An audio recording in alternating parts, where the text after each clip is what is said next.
Hello friends, कैसे हो आप लोग। उम्मीद करते हैं आप सभी अच्छे होंगे। फ्रेंड्स, आज के इस वीडियो में हम लोग 8 क्लास एनसीईआरटी हिस्ट्री का थर्ड चैप्टर ग्रामीण क्षेत्र पर शासन चलाना, इस चैप्टर को हम लोग आज पढ़ेंगे।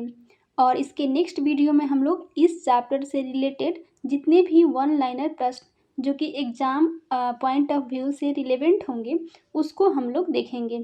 तो चलिए फ्रेंड्स, ये वीडियो हम लोग स्टार्ट करते हैं।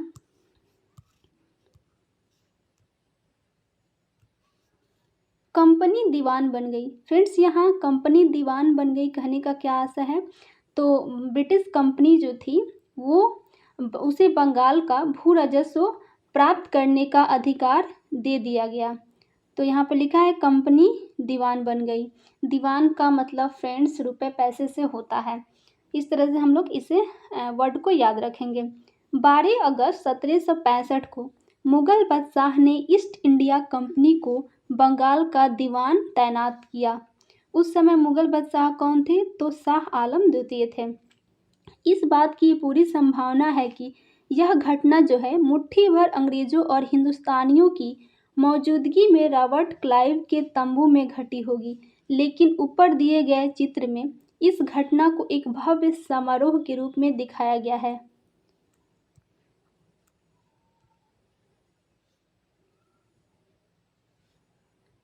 यह चित्र उस चित्रकार ने बनाया है जिसे रॉबर्ट क्लाइव ने अपने जीवन की यादगार घटनाओं को चित्रित करने का जिम्मा सौंपा था। जैसे कि हम लोगों ने फर्स्ट चैप्टर में देखा था कि रॉबर्ट क्लाइव ने 1782 ईस्वी में जेम्स रेनल को हिंदुस्तान का नक्शा तैयार करने का काम सौंपा था। और जेम्स रेनल ने क्या किया था कि उस नक्शे में ये दिखाने का प्रयास किया था कि किस तरह भारत के लोग भारत के पवित्र ग्रंथ को ब्रिटेनिया के सामने पेश कर रहे हैं और उन्हें भारत आने के लिए आमंत्रण दे रहे हैं। तो उसी तरह से रॉबर्ट क्लाइव ने अपनी जीवन की यादगार घटनाओं को चित्रित करने का काम अपने प्रसिद्ध चित्रकार को सौंपा था। बंगाल की दीवानी हाथ आ जाना अंग्रेजों के लिए निश्चय ही एक बड़ी घटना थी। दीवान के तौर पर कंपनी अपने नियंत्रण वाले भूभाग के आर्थिक मामलों की मुख्य शासक बन गई थी। अब उसे अपनी ज़मीन पर शासन चलाने और आमदनी को व्यवस्थित करने का रास्ता ढूंढना था। इसके लिए उसे एक ऐसा रास्ता ढूंढना था जिससे कंपनी के बढ़ते खर्चों को पूरा करने के लिए काफ़ी आमदनी जुटाई जा सके। व्यापारिक कंपनी के नाते उसे यह ख्याल भी रखना था कि वह अपनी ज़रूरत की चीज़ें खरीदती बेचती रहे। समय के साथ कंपनी को यह भी समझ में आने लगा कि उसे सावधानी के साथ आगे बढ़ना होगा। बाहरी ताकत होने की वजह से उसे उन लोगों को भी शांत करना था जो गांव देहात में पहले शासन चला चुके थे और जिनके पास अभी भी काफ़ी ताकत और सम्मान था। ऐसे जो लोग स्थानीय सत्ता में रह चुके थे उन्हें नियंत्रित करना जरूरी तो था, लेकिन उन्हें खत्म नहीं किया जा सकता था। यह काम कैसे हो, इस अध्याय में हम देखेंगे कि कंपनी ने ग्रामीण इलाकों को उपनिवेश कैसे बनाया, आय के साधन कैसे जुटाए, लोगों के अधिकार किस तरह तय किए और मनमाफिक फसलों की खेती कैसे कराई।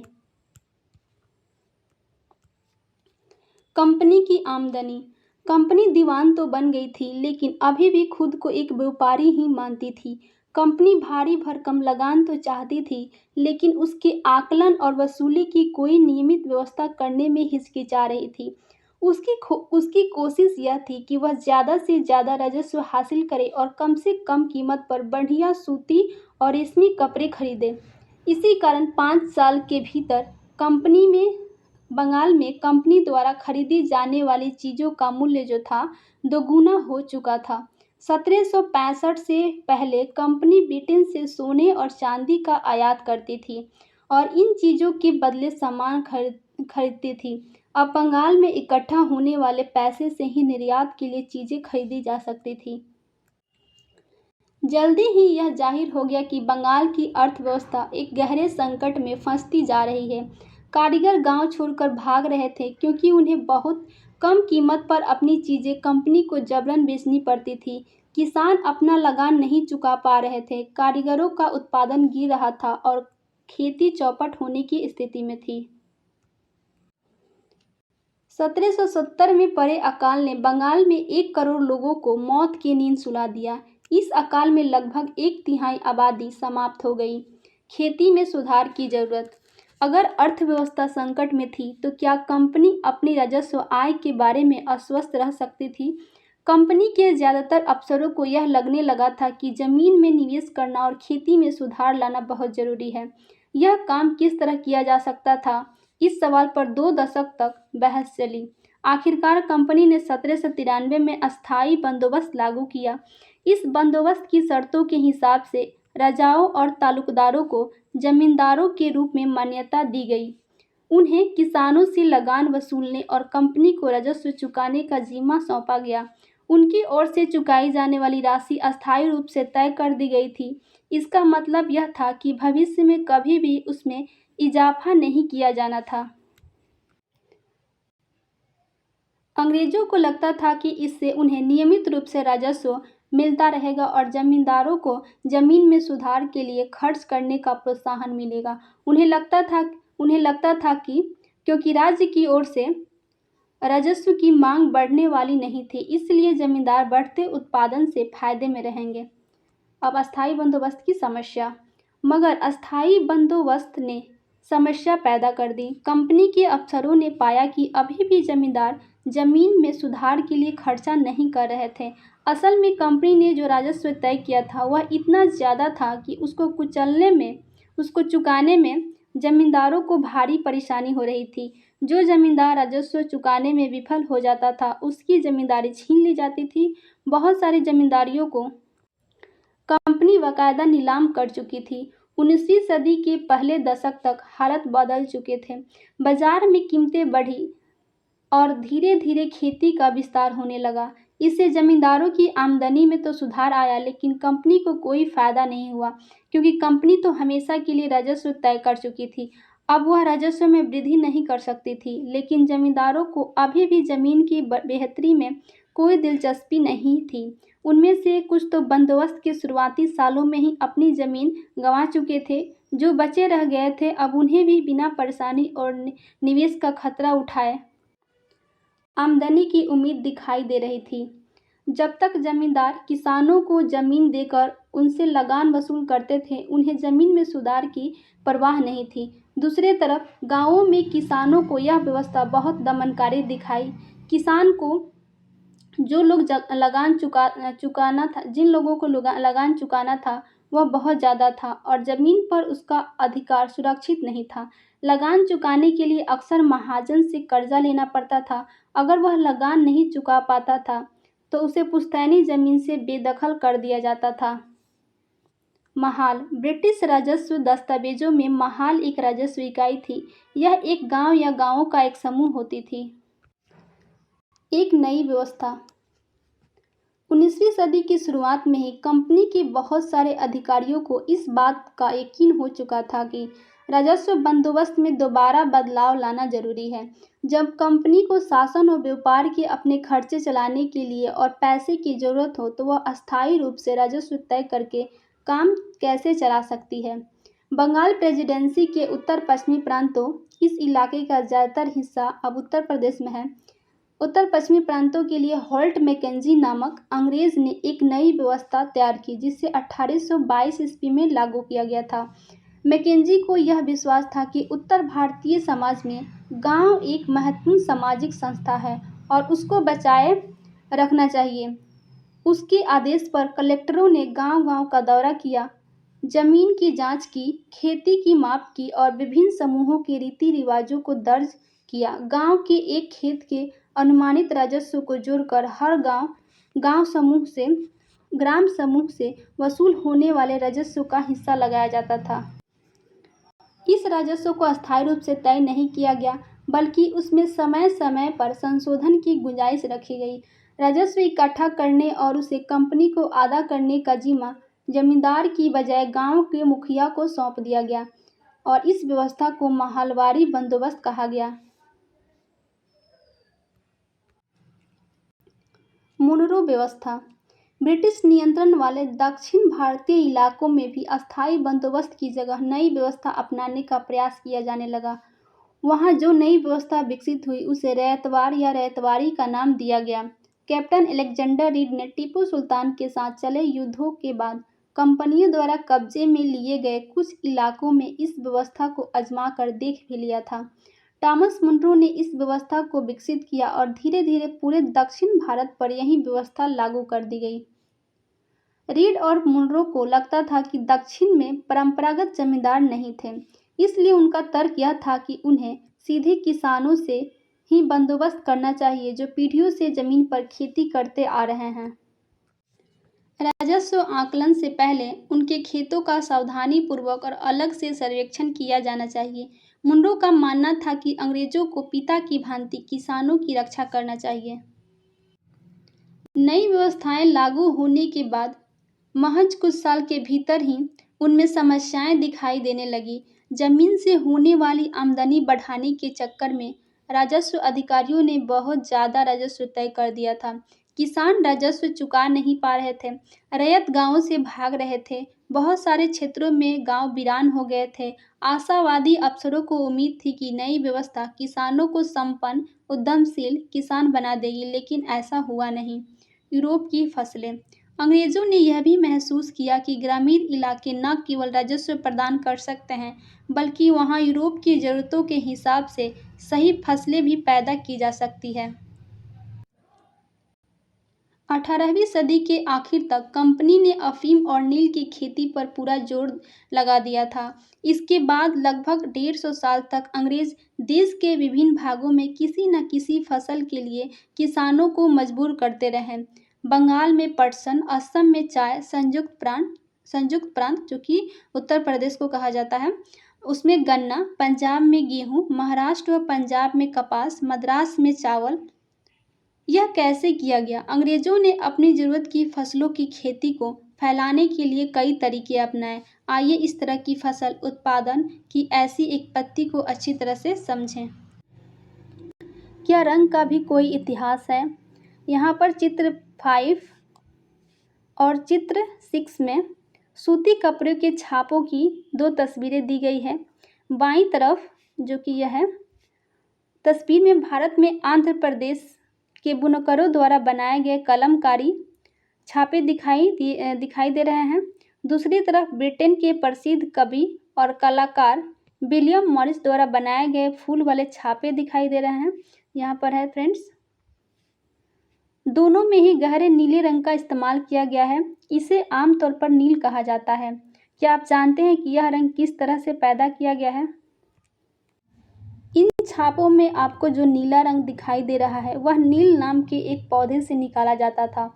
इस बात की काफ़ी संभावना है कि 19वीं सदी में ब्रिटेन में मॉरिस के छापों में इस्तेमाल किया गया नीला रंग भारत में उगने वाले नील के पौधों से ही तैयार किया गया होगा। उस समय भारत जो था दुनिया में नील का सबसे बड़ा स्रोत था। भारतीय नील की मांगें क्यों थी? नील का पौधा मुख्य रूप से उष्णकटिबंधीय इलाकों में ही उगता है।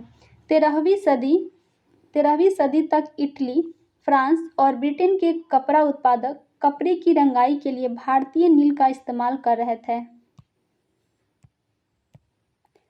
उस समय भारतीय नील की बहुत थोड़ी मात्रा ही यूरोपीय बाजारों में पहुंचती थी। उसकी कीमत भी बहुत ऊंची रहती थी, इसलिए यूरोपीय कपड़ा उत्पादकों को बैंगनी और नीले रंग बनाने के लिए बोर्ड नामक एक पौधे पर निर्भर रहना पड़ता था। बोर्ड पौधा जो है शीतोष्ण क्षेत्र में उगता था, इसलिए यूरोप में आसानी से मिल जाता था। उत्तरी इटली, दक्षिणी फ्रांस व जर्मनी और ब्रिटेन के कई हिस्सों में यह पौधा उगता था। नील के साथ प्रतिस्पर्धा से परेशान यूरोप के बोर्ड उत्पादकों ने अपनी सरकारों पर दबाव डाला कि वे नील के आयात पर पाबंदी लगा दें। मगर कपड़े को रंगने वाले तो नील को ही पसंद करते थे।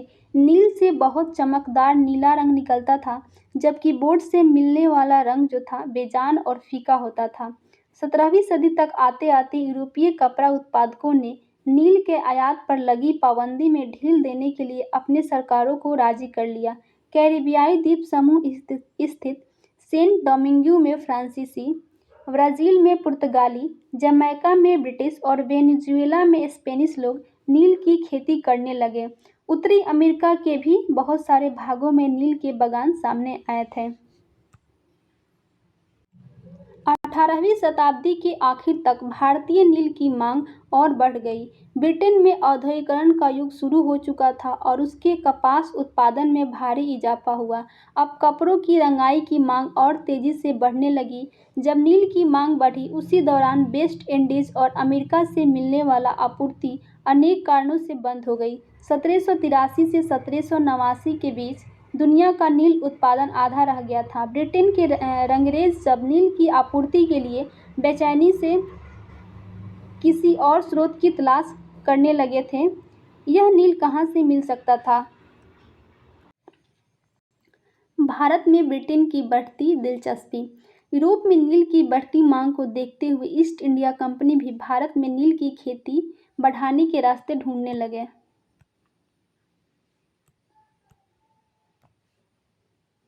18वीं सदी के आखिरी दशकों से ही बंगाल में नील की खेती तेजी से फैलने लगी थी। बंगाल में पैदा होने वाले नील दुनिया के बाजारों पर छा गया था। 1788 में ब्रिटेन द्वारा आयात किए गए नील में भारतीय नील का हिस्सा केवल 30% था। 1810 में ब्रिटेन द्वारा आयात किए गए नील में भारतीय नील का हिस्सा 95% हो चुका था। जैसे जैसे नील का व्यापार फैला, कंपनी के अफसर और व्यावसायिक एजेंट नील के उत्पादन में पैसा लगाने लगे। समय बीतने के साथ कंपनी के बहुत सारे अधिकारियों ने नील के अपने कारोबार पर ध्यान देने के लिए अपनी नौकरियां छोड़ दी। भारी मुनाफे की उम्मीद में स्कॉटलैंड और इंग्लैंड के बहुत सारे लोग भारत आए और उन्होंने नील के बागान लगाए। जिनके पास नील को पैदावार के लिए पैसा नहीं था, उन्हें कंपनी और नए नए बैंक कर्जा देने को तैयार थे। नील की खेती कैसी होती थी? नील की खेती मुख्यतः दो तरीकों से होती थी, नीज और रैयती। नीज खेती की व्यवस्था में बागान मालिक खुद अपनी जमीन में नील का उत्पादन करते थे। या तो वह जमीन खरीद लेते थे या दूसरे जमींदारों से जमीन भाड़े पर ले लेते थे और मजदूरों को काम पर लगाकर नील की खेती करवाते थे। नीज खेती की समस्याएं। बागान मालिकों को नीज खेती का क्षेत्रफल फैलाने में मुश्किल आ रही थी। नील की खेती केवल उपजाऊ जमीन पर ही की जा सकती थी। ऐसी जमीनों पर आबादी पहले से ही बहुत ज़्यादा थी। यहाँ वहाँ छोटे मोटे खेत ही उनके हाथ लग पाते थे। नील की खेती करने के लिए उन्हें बड़े बड़े भूखंडों की जरूरत थी। इस तरह की ज़मीनें उन्हें कहाँ से मिल सकती थी? उन्होंने नील की फैक्ट्री के इर्द गिर्द पट्टे पर जमीन लेने के प्रयास किए और वहां के किसानों को हटवा दिया। इससे टकराव और तनाव पैदा हो जाता था। मजदूरों का इंतजाम करना भी आसान नहीं था। बड़े बागान के लिए बहुत सारे मजदूरों की जरूरत होती थी। मजदूरी की जरूरत भी सबसे ज़्यादा उसी समय होती थी जब किसान धान की खेती में व्यस्त रहते थे। इसके अलावा बड़े पैमाने पर नीज खेती के लिए बहुत सारे हल बैलों की भी जरूरत होती थी। 1 बीघा नील की खेती के लिए 2 हल चाहिए होते थे। इसका मतलब यह था कि अगर किसी बागान मालिक के पास 1000 बीघा जमीन है तो उसे 2000 बैलों की जरूरत पड़ती थी।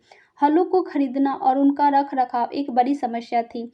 किसानों से भी हल नहीं मिल सकते थे। उन्हें अपने लिए ही इन चीज़ों की जरूरत होती थी। जिस समय नील उत्पादकों को जरूरत होती थी, उस समय किसानों के हल बैल भी चावल की खेती में व्यस्त रहते थे।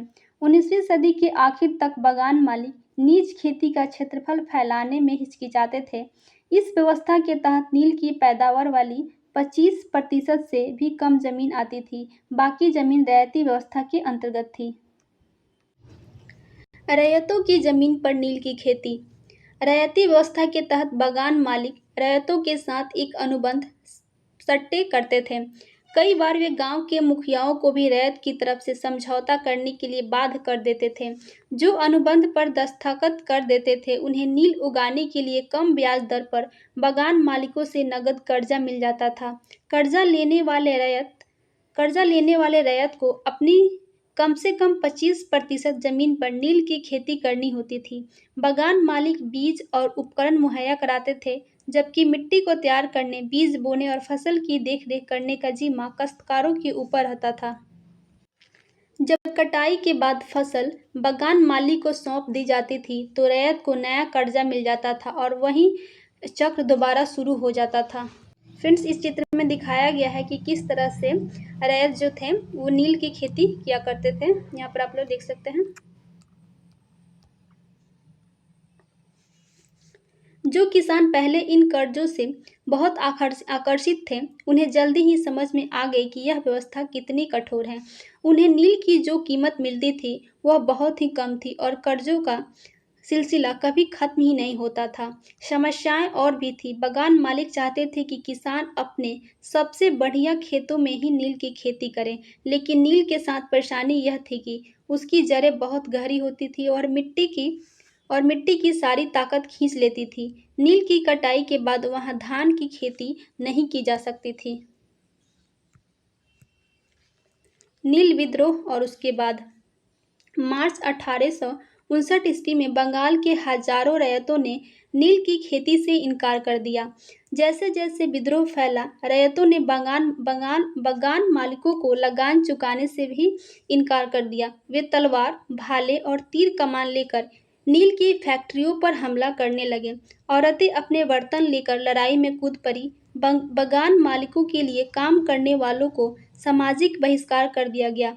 बगान मालिकों की तरफ से लगान वसूली के लिए आने वाले गुमास्ता एजेंट की पिटाई की गई। रैयतों ने कसम खा ली कि न तो वे नील की खेती के लिए कर्जा लेंगे और न ही बगान मालिकों के लाठीधारी गुंडों से डरेंगे। नील के किसान चुप बैठने को तैयार नहीं थे। क्यों? उन्हें बगावत की ताकत कहाँ से मिली? इसमें कोई शक नहीं है कि नील की खेती अत्यंत दमनात्मक थी, लेकिन जो लोग दबे होते हैं वे हमेशा बगावत नहीं करते। ऐसा कभी कभी ही होता है। 1859 में नील रैयतों को लगा कि बगान मालिकों के खिलाफ बगावत में उन्हें स्थानीय जमींदारों और मुखियाओं का भी समर्थन मिल सकता है। बहुत सारे गांव में जिन मुखियाओं से नील के अनुबंधों पर जबरन दस्तखत कराए गए थे, उन्होंने ही नील किसानों को इकट्ठा किया, लठियालों के साथ आमने सामने की लड़ाई लड़ी। कई स्थानों पर रैयतों को बगावत के लिए उकसाते हुए खुद जमींदार गांव-गांव घूमने लगे। जमींदार इस बात से परेशान थे कि बगान मालिकों की ताकत बढ़ती जा रही थी और बगान मालिक जबरन लंबे समय के लिए जमीन ले लेते थे। नील के किसानों को यह भी लग रहा था कि अंग्रेजी सरकार भी संघर्ष में उनका साथ देगी। 1857 की बगावत के बाद ब्रिटिश सरकार एक और व्यापक विद्रोह के खतरे से डरी हुई थी। जब नील की खेती वाले जिलों में एक और बगावत की खबर फैली तो लेफ्टिनेंट गवर्नर ने 1859 की सर्दियों में इलाके का दौरा किया। रैयतों को लगा कि सरकार उनकी दुर्दशा से परेशान है। बरसात में मजिस्ट्रेट एस्ले ईडन ने एक नोटिस जारी किया जिसमें कहा गया था कि रैयतों को नील के अनुबंध मानने के लिए मजबूर नहीं किया जाएगा। इस नोटिस के आधार पर लोगों में यह खबर फैल गई कि रानी विक्टोरिया ने नील की खेती न करने का हुक्म दे दिया है। ईडन किसानों को शांत करने और विस्फोटक स्थितियों को नियंत्रित करने की कोशिश कर रहे थे। उसकी कार्रवाई को किसानों ने अपने विद्रोह को समर्थन मान लिया। जैसे जैसे विद्रोह फैला, कलकत्ता के पढ़े लिखे लोग भी नील जिलों की ओर चल पड़े। उन्होंने रैयतों की दुर्दशा, बगान मालिकों की जोर जबरदस्ती और अत्याचारी नील व्यवस्था के बारे में भी लिखा। इस बगावत से परेशान सरकार को बगान मालिकों की रक्षा के लिए सेना बुलानी पड़ी। नील उत्पादन व्यवस्था की जांच करने के लिए एक नील आयोग भी बना दिया गया। इस आयोग ने बगान मालिकों को दोषी पाया, जोर जबरदस्ती के लिए उनकी आलोचना की। आयोग ने कहा कि नील की खेती रैयतों के लिए फायदे का सौदा नहीं है। आयोग ने रैयतों से कहा कि वे मौजूदा अनुबंधों को पूरा करें, लेकिन आगे से वे चाहे तो नील की खेती बंद कर सकते हैं। इस बगावत के बाद बगानों में नील का उत्पादन जो था धराशायी हो गया। इसके बाद बगान मालिक बिहार पर ध्यान देने लगे। 19वीं सदी के आखिर में कृत्रिम रंगों का निर्माण होने लगा था। इससे उनका व्यवसाय भी बुरी तरह प्रभावित हुआ। फिर भी वे उत्पादन फैलाने में सफल रहे।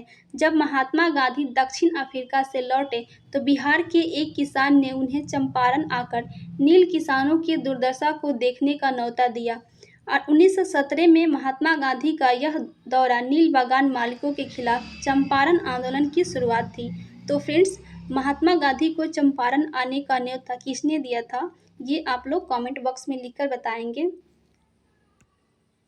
फ्रेंड्स, यहाँ पर एक इम्पॉर्टेंट पॉइंट है, जो नील आयोग के अध्यक्ष थे वे थे WS सीटनकर।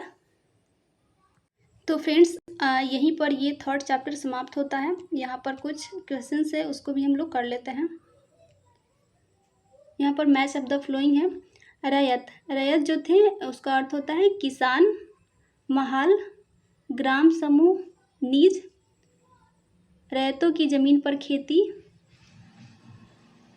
सॉरी फ्रेंड्स, नीज का अर्थ है बागान मालिकों की अपनी जमीन पर खेती, जबकि रैयती रैयतों की जमीन पर खेती।